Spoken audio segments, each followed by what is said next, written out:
1 तासापेक्षा जास्त वेळ मगाशी ईव्हीएम मशीन बंद होतं. टेक्निकल प्रॉब्लेम आहे.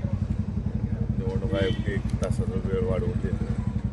होतच असतील या गोष्टी, काही एवढं सिरियस घ्यायचे विषय नाही.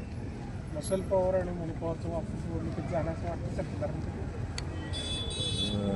मनी पॉवरचा प्रचंड वापर झालेला आहे विरोधात. काय फरक पडेल? काय फरक पडेल त्याचा?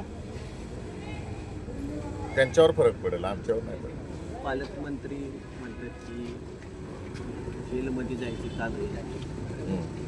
त्यांना कोणत्या मूडमध्ये होते तर भाषण करताना त्यांना विचारा आणि काही दिवसात त्याचा रिझल्ट कळलंच. त्या दिवशी भाषणातच एकदा सांगितलं. आणि हा देश सगळ्या गोष्टी बघतोय. ते काय करतात, सत्तेचा वापर करून कसं विरोधी पक्षातल्या लोकांना अडचणीत आणण्याचं काम केलं जातं.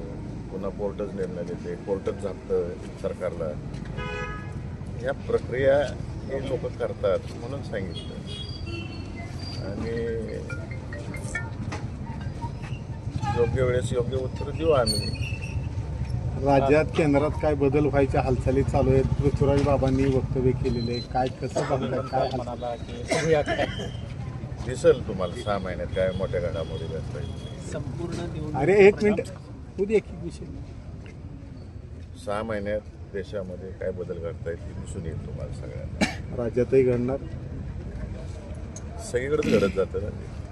बघा तुम्ही काय उद्यापासून काय उद्यापासून नाही, म्हणजे नगरपालिका निवडणूक, नगरपालिका निकालानंतर काय घडामोडी घडतील का राज्यात? 5-6 महिन्यात होईल सगळं. काही नगरपालिकांच्या निवडणुका पुढे ढकलतात, त्याचा काय हे होईल का? काय होणार आहे? नाही, आता निकालाबाबत आज कोर्टात तारीख आहे. निकाल पुढे जाईल का निकाल? उद्या जो होणार आहे मतमोजणी ती एकत्रित सगळं केलं जाईल असं. आता त्या ज्या 29 नगरपालिकांचं मतदान 20ला गेलेलं आहे, त्यांची मागणी आहे की 21ला तुम्ही सगळ्यांचं एकत्र काउंटिंग घ्या, कारण त्यांच्यावर परिणाम होईल. आणि योग्य आहे, 21ला काउंटिंग झालं तरी काही हरकत नाही सगळ्यांचं एकत्र. संपूर्ण प्रचारात मोहिते पाटील कुटुंबियांवर आरोप केले, त्यांच्यावर टीका केली, दहशत म्हणले. ह्याचा काय परिणाम होईल अकलूजकरांवर? माझ्या गावातल्या जनतेला माहीत आहे की आमची दहशत आहे का नाही. हे गाव फक्त आमच्या कुटुंबावर प्रेम करतं आणि आमचं कुटुंबसुद्धा या गावावरती तेवढंच प्रेम करतं. दहशत असती तर अनगरसारखं झालं असतं. आम्ही लोकशाही मार्गाने मतं मागतो लोकांना, घाबरत नाही आहे कुठल्या गोष्टीला. लोकांना फेस करतोय, जे कामं करतो त्याचं मूल्यमापन करणं म्हणजे इलेक्शन आहे. अनगरच्या त्या ताईंना न्याय मिळाला असं वाटतंय?